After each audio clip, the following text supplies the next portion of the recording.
आपकी अनुमति हो शुरू कर दें।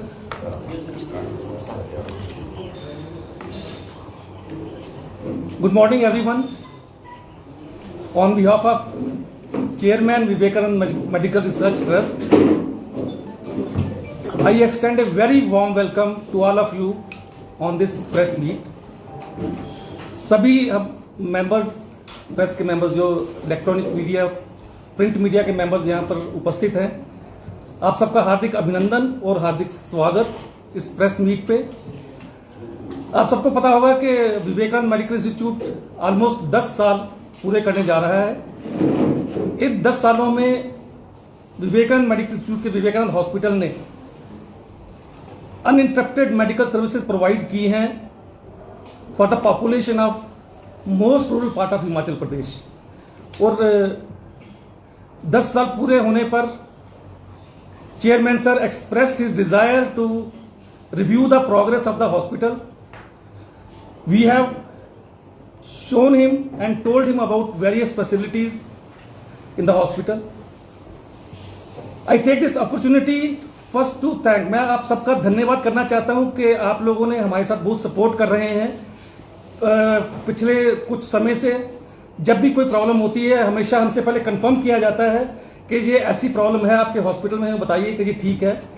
फैक्ट्स असर्टन किए जाते हैं और फैक्ट्स असर्टन करने के बाद ही जो भी न्यूज आती है वो आ रही है। इसके लिए मैं आप सबका बहुत धन्यवाद करता हूं और मैं ये एक्सपेक्ट करता हूं आप सब लोगों से कि इसी तरह कोई भी अगर आपके हमारे हॉस्पिटल की तरफ से कोई लैप्स है वो आपके नोटिस में आता है, आप हमसे कंफर्म करें और सच्चाई जो है हम बताएंगे और सच्चाई को आप छापिए। हम पूरी कोशिश करेंगे।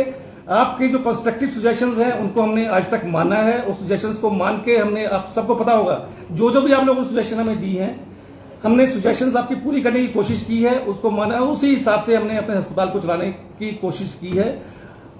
आपके सहयोग से हॉस्पिटल हमारा चल रहा है। अभी मैं रिक्वेस्ट करूंगा अपने ऑनरेबल चेयरमैन सर से to kindly brief the press meet, please sir. Palampur के पत्रकार मित्रों, सबसे पहले तो मैं आपको स्वागत करता हूं यहाँ आने के लिए। वीएमआई ने 10 वर्ष पूरे किए, चर्चा हो रही थी, तो हमारी इच्छा हुई कि हम पालमपुर के पत्रकार मित्रों से एक बार मिलें और शायद वीएमआई में इस प्रकार आपके साथ मेरा मिलना पहले हुआ भी नहीं है। तो मैं आपका बहुत धन्यवाद करता हूं।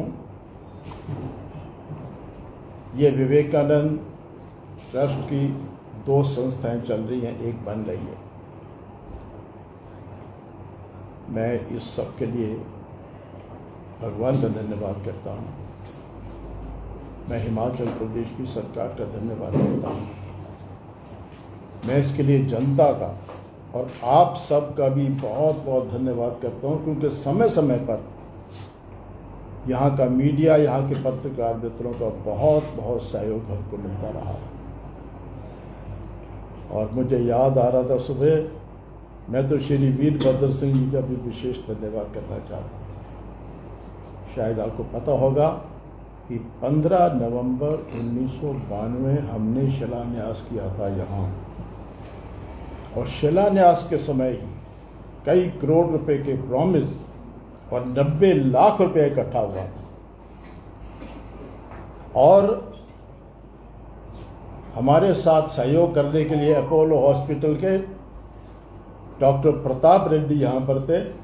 तो पहले तो उन्होंने कहा था कि आप कम से कम हमको 10 करोड़ दीजिए, फिर हम 24 महीने में हॉस्पिटल खड़ा कर देंगे। शिलान्यास देके कहेंगे कुछ मत दीजिए, हम 24 महीने में हॉस्पिटल खड़ा करेंगे, जो उसको प्रॉमिस आए। ये 15 नवंबर 1992, और मित्रों 21 दिन के बाद 6 दिसंबर 1992 अयोध्या का ढांचा टूटा, सरकारें टूट गई। और मैं सच कहता हूँ, मुझे मुख्यमंत्री न रहने का ज़्यादा दुख नहीं हुआ। मुझे इस बात का दुख हुआ कि एक बहुत बड़ा नया एक वरदान हिमाचल की जनता को मिल रहा था, वो सपना चला गया। सरकार कांग्रेस की आ गई, हम विपक्ष में चले गए, और कुछ हमारे मित्र थे कांग्रेस पार्टी में जिनकी पूरी कोशिश थी कि ये ज़मीन किसी और को दे दी जाए, बड़ा कोशिश करने लगे।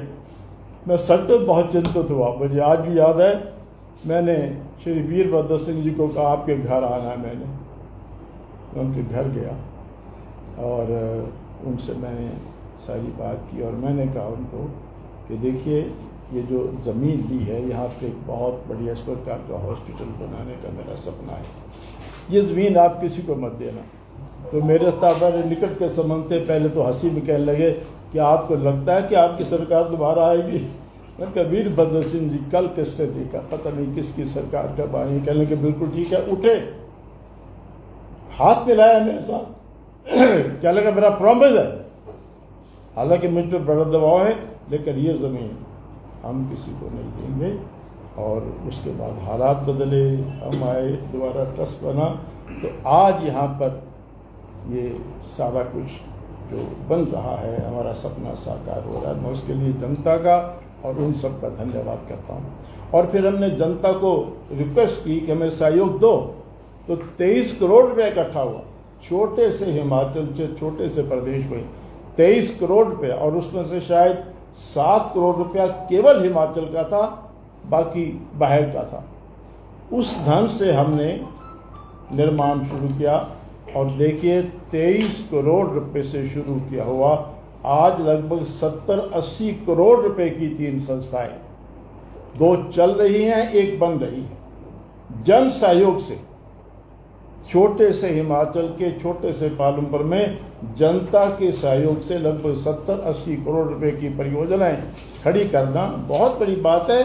मैं इसके लिए प्रभु का धन्यवाद करता हूं और मैं इसके लिए ये बातचीनी जनता और सहयोग देने वालों का आज बहुत बहुत धन्यवाद करता हूं।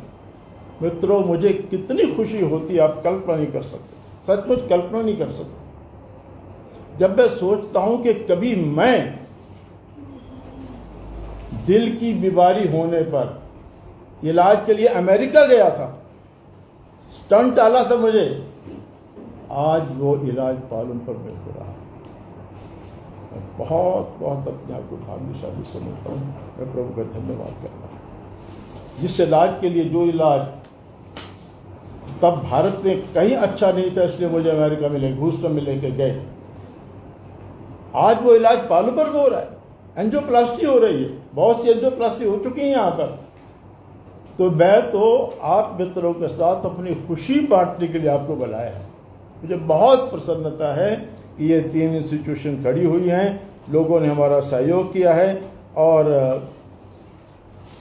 आज 10 वर्ष के बाद जो कुछ यहाँ पर है उसकी पूरी सूचना एक लिस्ट आपको दे दी जाएगी, जिसमें यहाँ पर क्या क्या है वो सारा बता दिया जाएगा। लेकिन उसके साथ हम कुछ नई एडिशन भी कर रहे हैं। एक तो नर्सिंग कॉलेज, हमारी एप्लीकेशन हिमाचल सरकार ने एक्सेप्ट कर ली है, फॉर्मेलिटी शुरू हो रही है। हम इस वर्ष में nursing college, Saurabh Kalia nursing college का जो हमारा पुराना वायदा था वो हम इस वर्ष में पूरा करेंगे। इस समय लगभग 100 बेड का हमारा हॉस्पिटल है, इसमें 50 बढ़ाए जा रहे हैं और शायद आईसीयू भी बढ़ा रहे हैं, अब आप बताएंगे। तो इस प्रकार की कुछ चीज़ें यहाँ पर नई की जा रही हैं। और एक MRI मशीन लगभग 6 करोड़ रुपए, वो पावर ग्रिड कॉर्पोरेशन से हमको मंजूर हो गई हैं, कुछ फॉर्मेलिटीज हो रही हैं, तो MRI मशीन भी यहाँ पर बहुत जल्दी लग जाएगी। तो मैं तो केवल मुझे आपका स्वागत करना है और भगवान का, जनता का धन्यवाद करना है कि जो कुछ हमने सोचा था वो सपना हमारा बहुत साकार हो गया है। और बहुत जल्दी हम तीसरी इंस्टीट्यूशन सीनियर सिटीजन होम भी कंप्लीट करेंगे। तो आपका बहुत बहुत धन्यवाद। अब आपको डिस्ट्रीब्यूट कर दी जाएगी वो लिस्ट, वो डिस्ट्रीब्यूट कर दीजिए। और उसके बाद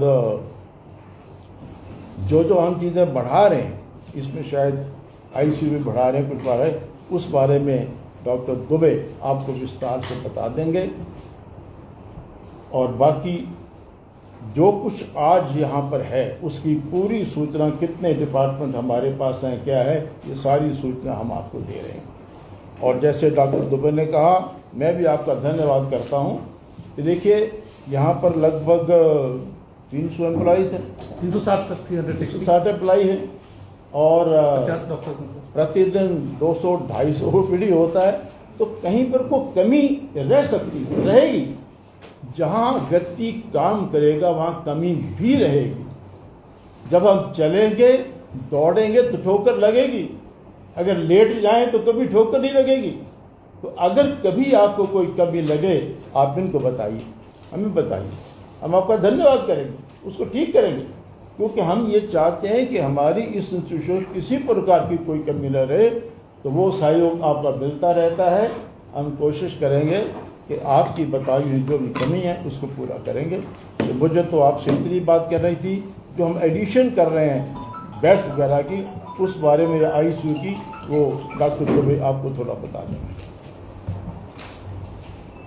अभी जब से हमने हिमकेयर और आयुष्मान की सर्विसेज शुरू की हैं, इम्पैनलमेंट शुरू किया है, उसके बाद से हमारा सर्जरी का लोड और इंडोर पेशेंट्स का लोड काफ़ी बढ़ गया है। हमारे पास 2 ऑपरेशन थिएटर इस समय पूरी जो ऑपरेशनल हैं। जल्दी ही हमने तीसरा ऑपरेशन थिएटर शुरू करना है, क्योंकि मार्च के महीने में हमारे करीब 376 मेजर सर्जरीज हुई हैं, जो कि बहुत ह्यूज नंबर है। अभी इमीडिएटली जो हमारा है, हम तीसरी OT शुरू करेंगे फर्स्ट फ्लोर पे। अनदर हम 14 बेड का एक सर्जिकल ICU फर्स्ट फ्लोर पे बना रहे हैं। दैट इज अगेन इमीडिएटली हम उसको शुरू करने जा रहे हैं, ऑलरेडी काम चल रहा है। उसके बाद 2 मेडिकल ICU 15-15 बेड के एडिशनल हम ऊपर बना रहे हैं, बिकॉज मेडिकल ICU जो हमारे काफ़ी ऑलमोस्ट फुल रहते हैं। आपको भी पता है कि इमरजेंसी सर्विसेज जो है यहाँ की बेस्ट सर्विसेज हैं, और इमरजेंसी में ही हमारे पास ज़्यादा पेशेंट यहाँ आते हैं। उनको कहीं उधर ना जाना पड़े और ICU की सुविधाएं उपलब्ध करवा पाएँ, इसके लिए हम 2 और एडिशनल ICU बना रहे हैं। बाकी अभी हमारे पास ऑलमोस्ट सभी सुविधाएं हैं। आपको जैसे पता है कि ये हमारा एक हम जो एडमिनिस्ट्रेटिव एंड क्लिनिकल सपोर्ट जो हमें मिलती है, JP ग्रुप का हॉस्पिटल है, सुपर स्पेशलिटी हॉस्पिटल 500 बेडेड।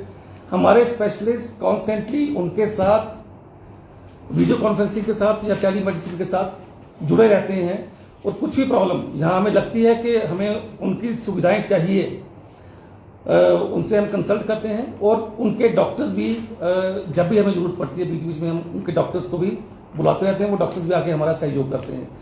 हम अपने स्टाफ को भी वहाँ पर रेगुलरली भेजते हैं ट्रेनिंग के लिए, जिससे कि हमारे सभी जो फैसिलिटीज़ हैं, हमारी जो मैन पावर है बिल्कुल करंट रहे, और ऑन जॉब ट्रेनिंग उनकी ठीक से चलती रहे। Any other question which you want to ask, आप मेरे को बताइए। एक इशू है सर, अभी रिसेंट रिपोर्ट आई है कि किडनी फेलियर और यूरोलॉजी प्रॉब्लम्स की वजह से मैक्सिमम डेथ रेट है हिमाचल में, और यूरोलॉजी डिपार्टमेंट कहीं भी टांडा में भी बिल्कुल डेड पड़ा हुआ है। IGMC के तो मैं बोल नहीं सकता, बाकी कहीं भी किसी भी प्राइवेट सेक्टर में कोई बड़ा यूरोलॉजी डिपार्टमेंट नहीं है। क्या आप यूरोलॉजी डिपार्टमेंट शुरू करने जा रहे हैं, जो इस वक्त सबसे सख्त जरूरत है? सर, हमारा यूरोलॉजी डिपार्टमेंट जो है इट इज फुली फंक्शनल।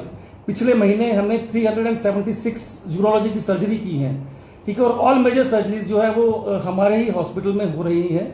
जैसे PCNL वगैरह है हमारे रेगुलरली हो रहे हैं। हर हफ्ते हमारे पास कम से कम 10-10, 12-12 सर्जरीज हम करते हैं। आपको एक्चुअली क्या है कि यूरोलॉजी में we don't expect any emergency. जो इमरजेंसी होती है तो उसके लिए हमारे पास सर्जन्स हैं। We have already 1 laparoscopic surgeon and another laparoscopic surgeon has also been employed, who will be available in the hospital from Monday onwards. Today also he has joined. Today he is giving us the backup because of my surgeon has gone on leave. So with 2 laparoscopic surgeons, हमारे जो urology की emergencies होती हैं, those emergencies are covered by them. और regularly हर हफ्ते हमारे पास euro surgeon आ रहा है, और हमारा euro department is fully functional. Sir, कई बार जो हॉस्पिटल कंट्रोवर्सी आती है, मैक्सिमम आई थी, और कोरोना काल में तो ज्यादा आई थी, तो उसके लिए कोई कमेटी है आपकी? जब हम खबर के लिए आते हैं, जब नेगेटिव खबर आती है, तो आपका वर्जन हमें एकदम से नहीं मिलता है, इसलिए आपकी भी कोई कमेटी तैयार की गई है यहाँ पे? हाँ जी, हाँ, yes, this is a very valid question. हमने इस पे एक कमेटी हमने बना ली है which is directly working under my supervision, ठीक है। कोई भी इस तरह का कोई प्रॉब्लम होती है, मेरी आपसे रिक्वेस्ट है कि आप हमें, हमारा नंबर आपके पास है, सबके पास है ऑलमोस्ट, आप हमें कांटेक्ट करें, ठीक है, जिससे कि हम आपको क्लैरिफिकेशन दे सकें, क्योंकि फॉल्स एंड बेसलेस एलिगेशंस तो लगाते रहते हैं लोग, लग जाते हैं लोगों की, जो भी हमारे पास आता है they are in state of distress, सब परेशान होते हैं और अपनी प्रॉब्लम उनको बहुत बड़ी प्रॉब्लम लगती है, पर जो एक्चुअल जो वर्जन है, जो सच्चाई क्या है, वो हम ही बता सकते हैं, प्रोफेशनल्स ही बता सकते हैं, because after we are dealing with life and death, we are not immortal. अगर हम पैदा हुए तो डेथ तो होगी होगी, पर यस, कई बार कम्युनिकेशन गैप के कारण लोगों को लगता है कि ये हमारी लापरवाही से हो गया है, पर मैं आपको ये बताना चाहता हूं कि हमारे डॉक्टर्स कोई भी ये नहीं चाहता कि किसी की लापरवाही से हमारा पेशेंट की डेथ हो जाए। We are very very passionate about patient care. हम पेशेंट के लिए दिन रात 24 घंटे मेहनत करते हैं, ठीक है, और इस समय अगर डॉक्टर्स को कोई डिस्ट्रीब्यूट करने की कोशिश करते हैं तो थोड़ा सा उनके मोराल पे भी असर पड़ता है। इसलिए मेरी आपसे प्रार्थना है कि कोई ऐसे न्यूज लगाने से पहले आप हमें सूचित करें और हमारी क्लैरिफिकेशन ले लें। हमारा वर्षन भी जरूर दे दीजिए। सर, लगातार कंट्रोवर्सी किसी हॉस्पिटल में होती है, उसके पीछे क्या कारण मानते हैं? Communication gap. Basically, it is communication gap that we fail to communicate the patients, their attendants properly. क्या हॉस्पिटल की तरफ से उसके लिए कुछ किया गया है? क्योंकि कंट्रोवर्सी बार-बार इसी हॉस्पिटल के साथ होती है। इसी हॉस्पिटल के साथ कंट्रोवर्सी बार-बार इसलिए होती है because you all are the stakeholder in this hospital. आप सब ने सब जो भी आते हैं कि हम लोगों ने इस हॉस्पिटल को बनाने के लिए पैसा दिया है। Since you are the stakeholders, you think that we should get the best possible services. That is the reason. कि कोई भी प्रॉब्लम होती है तो आप हमें ब्लेम करते हैं, पर दूसरे हॉस्पिटल में अगर होती है तो उसको आप इग्नोर कर देते हैं। You don't want to ignore our hospital के अगर जहां लैप्सेस हैं, कुछ प्रॉब्लम हो रही है तो ये मेरा हॉस्पिटल है, अब इस हॉस्पिटल को अपना हॉस्पिटल समझते हो, उसी हिसाब से आप हमें कंट्रोवर्सीज आती रहती हैं। और विश्वास कीजिए, मेरा जो मेडिकल स्टाफ है, चाहे वो डॉक्टर्स हैं, चाहे वो नर्सेज हैं, they are fully committed to render service to humanity with devotion and high standards of professional competence. I keep on telling this thing time and again. और जो मैं आपको विश्वास दिलाना चाहता हूं कि जो मेरे स्टाफ जहां पर है, they are highly competent. और हम लोग जैसे कि हम भी जो जैसे आपने पूछा, अभी इन्होंने बताया कि कोई कमेटी है, इवन हमारे जो हायर अप्स हैं जयप्रकाश जेपी ग्रुप नोएडा में, चाहे वो हमारे सीईओ हैं, चाहे हमारे चीफ ऑफ ऑपरेशंस हैं, चाहे वो हमारी डायरेक्टर हैं, सभी हमारी प्रोग्रेस को मॉनिटर करते हैं और डे टू डे एक्टिविटीज को मॉनिटर करते हैं। आजकल तो सिस्टम में बड़ा अच्छा हो गया कम्युनिकेशन का। Each and everything is monitored. I know how many patients are there in my hospital, I know how many patients are there in my ICU. Same way everything is known at JP Noida hospital also. So lapses या medical negligences के chances बहुत कम हो जाते हैं आजकल के, specially जो आजकल का माहौल है, क्योंकि कम्युनिकेशन इतना अच्छा हो गया है। And I think we have improve tremendously. Again I am telling you that manpower is highly motivated, पर कभी कभी जब ऐसे गलत न्यूज, फॉल्स और बेसलेस एलिगेशंस लगाए जाते हैं जिसपे कोई विश्वास ही नहीं कर सकता। सर का हॉस्पिटल है, sir is reputed figure in the world, सब जानते हैं इनको। इनके हॉस्पिटल में ऐसे ऐसे काम हो जाए जैसे ऐसे वो मीडिया में दे दे, पॉसिबल ही नहीं है। प्लस मैंने ऐसे आपको बोला कि 360 का स्टाफ है हमारे पास, एक्सेप्ट डॉक्टर्स, बाकी सारा स्टाफ हमारा लोकल है, सब गांव से आते हैं। उनको क्या पता नहीं है कि हमारे हॉस्पिटल में कैसी प्रैक्टिस हो रही है। हाउ कैन वी प्रज्यूम के हम इतने मेजर लैप्सेस यहां पर हो रहे होंगे? It is just not possible. Absolutely false and malafide intentions के साथ। क्या होता है, जो कई बार कुछ लोग जो है ओवर एंथुजियाज्म में आके इस तरह की न्यूज दे देते हैं हमसे बिना कंफर्म किए हुए। सर मेरा सर क्या पर्टिकुलरली टारगेट किया जाता है, कोई पॉलिटिकल उसमें टारगेट किया जाता है, उसकी वजह से हाईलाइट होता है? I think I am not in a position to comment on this particular question because Viman ji पूछ रहे हैं सर कि क्या ये कोई ज्यादा कंप्लेंट्स इसके पॉलिटिकल वजह से तो नहीं होती? देखिए, मैं ये कहना नहीं चाहता, क्योंकि इस हॉस्पिटल को बनाए मुझे सबका सहयोग मिला है, इसलिए इस प्रकार की कहीं कोई बात हो भी तो मैं बिल्कुल कहना नहीं चाहता। और मैं आपको बताऊं, जब धन इकट्ठा करने लगे थे और मैंने अपील की थी, तो कुछ बिहार पटेल जी का फ़ोन मुझे आया, मैंने आपके घर आना है। वो एक बार मेरे घर आए और 50,000 रुपये का चेक मुझे दे करके गए। तो मुझे सबका सहयोग मिला है, लेकिन कहीं कहीं हर प्रकार के लोग होते हैं, ऐसा भी हो सकता है भगवान करे कि ऐसा ना हो। लेकिन मैं आपको एक बात बता दूं, हम सब लोग ये समझते हैं कि हम मनुष्य हैं, हम गलती कर सकते हैं। हम और यहाँ के डॉक्टर हम ये नहीं समझते कि हमारा गलती नहीं करता है। हमें गलती का पता लगे, हम सुधार करें, इतना आपसे निवेदन। सर, जब आपके नॉलेज में कोई लैप्सेस आती हैं, you rectify those defects. We Or def- you initiate measures for rectifying things for the satisfaction of the complainant or anybody else. We definitely try our best to rectify the defects, and which is again we have some constraints. While we are working in the most rural part of Himachal Pradesh, it's the biggest challenge to run such a big, huge establishment at this place that I think you all will understand with this thing. Because we are dependent on metros for each and everything. If my machine is unserviceable, I have to depend on the engineers of those who have to come from Bombay or Delhi and maybe Chandigarh. Okay, we have to wait for that.